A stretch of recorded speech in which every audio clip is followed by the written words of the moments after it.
Mata adalah panglima hati. Segala yang kita kerjakan adalah wujud misteri yang bergejolak dalam hati. Baik, buruk, kejam, pilu, sampai kisah ironis. Semua akan kita kuak di sini, menembus mata batin. Di hari ini kami akan menghadirkan orang-orang yang masih memiliki masalah atau konflik dalam hidupnya dan belum terselesaikan hingga detik ini.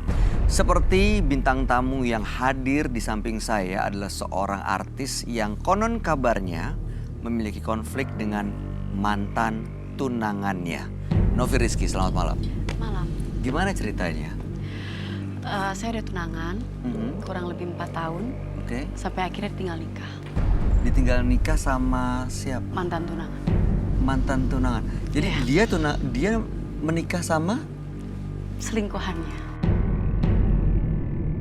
Kurang lebih 1 tahun terakhir lah ada perempuan lain. Perempuan lain ini single. Enggak, dia udah punya tunangan juga. Jadi dia udah punya tunangan juga. Dan mereka satu kantor. Mereka satu kantor dan keluarga kamu dan keluarga dia artinya udah ketemu dong? Udah. Berapa hari menjelang hari pernikahan? Kurang lebih 7 bulan. Waktu itu apa yang menjadi penyebab oke, kita harus selesai, pertunangan dibatalkan? Dia hamilin perempuan itu. Kalau ingat itu lagi kayak aduh sesek banget gitu. Oke, dan mereka sekarang sudah menikah? Udah punya 2 orang anak. Dan kamu sekarang udah move on dong? Udah, ya Allah udah. Meskipun kalau ingat itu kayak rasanya sakitnya masih ada. Gak bisa dipungkiri lah 4 tahun ya.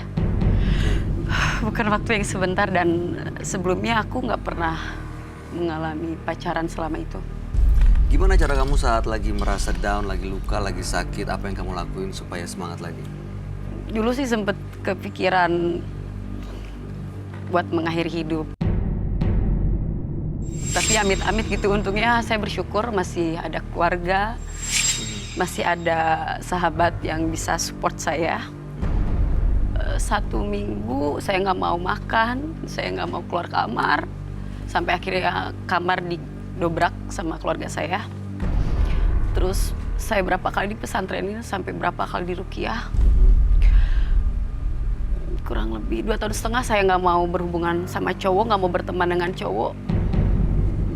Itu baru bisa. Tapi sekarang kamu udah punya pasangan dong? Udah, alhamdulillah. Dan bahagia? Bahagia dong. Oke, baik. Novi, kita segera ketemu dengan partisipan kita yang pertama ya. Okay. Berikut ini akan hadir seorang wanita yang mengaku mengalami depresi karena anaknya dituduh sebagai pelakor. Malam hari ini kami akan panggil dia dengan nama samaran. Kami persilahkan Endang.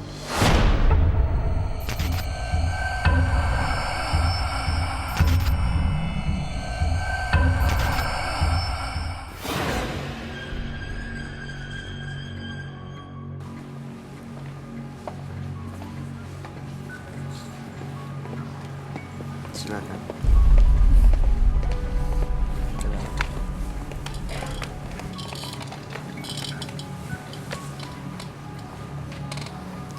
Selamat malam Ibu Endang.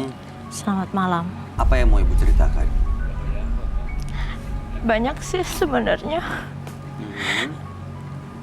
Kenapa ini berkaitan dengan anak Ibu ya? Iya. Saya punya anak itu dituduh sebagai pelakor, sebagai perusak rumah tangga orang. Jadi kayaknya perih gitu. Padahal kan saya nggak pernah mengajarkan atau mendidik anak saya seperti itu. Sebentar Ibu, pelan-pelan Ibu tahan ya. Kita urut lagi, kita ulang dari awal. Apa yang terjadi sampai Ibu depresi? Gini loh Mas, anak saya itu kan kerja yang gajinya agak lumayan lah gitu. Dia bisa membantu saya. Terus ya untuk kehidupan kita tuh boleh dikatakan alhamdulillah saya bersyukur sekali punya anak. Benar-benar tahu budi ibaratnya, anak baik lah. Anak baik. Iya, anak baik. Dia kerja sebagai sekretaris, tapi kok nggak mau nikah-nikah gitu kan. Ya ada sih pacarnya gitu, tapi kayaknya saya nggak serok sama pacar yang ini. Kenapa? Entah kenapa kayak feeling saya tuh kayaknya saya nggak suka aja, kayaknya ada aneh gitu dengan laki-laki ini, kayaknya aneh gitu. Oke, dan sekarang ibu hubungannya dengan anak gimana? Udah renggang, saya sering ribut. Saya curiga dengan laki-laki ini, Mas. Kayaknya nggak wajar gitu anak saya. Semenjak saya kenal dengan laki-laki ini, saya pernah lihat dan sepertinya dia dekat dengan anak saya. Anak saya tuh udah mulai aneh sama saya.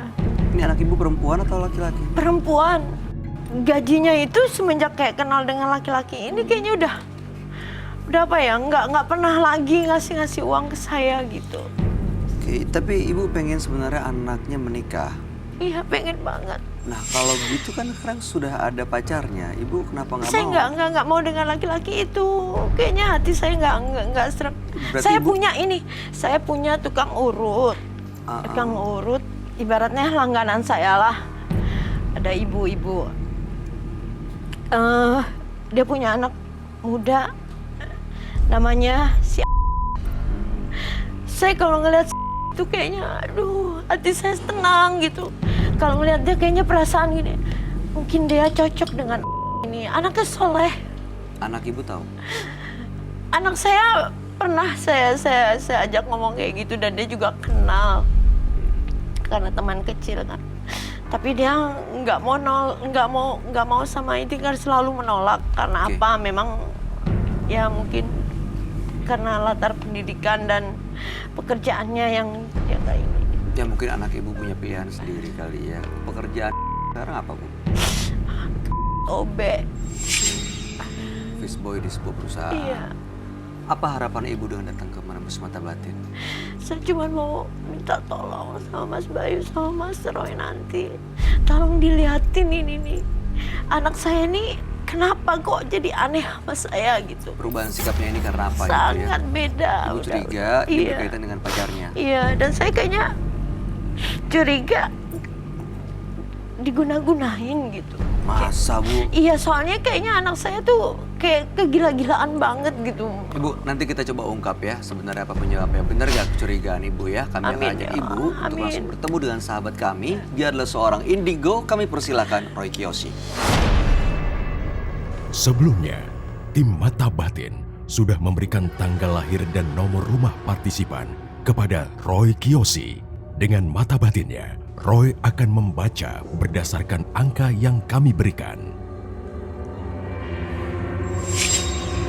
Endang, dengan tanggal lahir 18 September 1969 dan mendiami nomor rumah 66.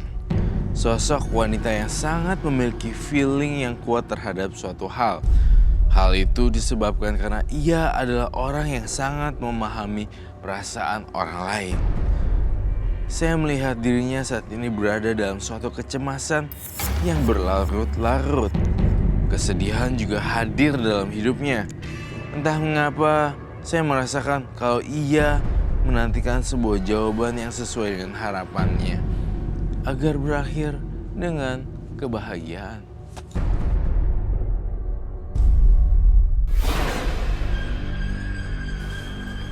Selamat malam. Selamat malam, Roy. Silakan duduk semuanya. Terima kasih.